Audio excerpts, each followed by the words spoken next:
കഴിഞ്ഞ വീഡിയോ നിർത്തിയെടുത്ത് നമുക്ക് തുടങ്ങാം. നമ്മളൊരു 10 മണിക്കൂർ യാത്ര കഴിഞ്ഞ് ബാംഗ്ലൂർ ലാൻഡ് ചെയ്തു. പെട്ടിയെല്ലാം കളക്ട് ചെയ്ത് നമ്മൾ എയർപോർട്ട് എക്സിറ്റ് ചെയ്തു. ഇപ്പൊ നടക്കുന്ന ഈ ഒരു സംഗതി എനിക്കൊരു ടോട്ടൽ സർപ്രൈസ് ആയിരുന്നേ. ഇതിന്റെ ബെസ്റ്റ് ഫ്രണ്ടാണ് അൽക്ക. എനിക്കൊരു ക്ലൂ ഉണ്ടായിരുന്നില്ല അവള് ദേ ഇവിടെ എയർപോർട്ടിൽ വന്നിട്ടുണ്ടെന്ന്. ഒരു 5-6 മണിക്കൂർ ലേ ഓവർ ഉണ്ടായിരുന്നു നമുക്കിവിടെ. നല്ല ബോറടി ആയിരിക്കുന്ന ഞാൻ വിചാരിച്ച്.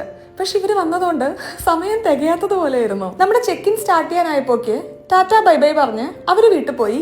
നമുക്കിനി കോഴിക്കോട് പോവാം. ഈ ഒരു സമയമാകുമ്പോക്ക് ഞാൻ നല്ല ടയർഡായിരുന്നേ.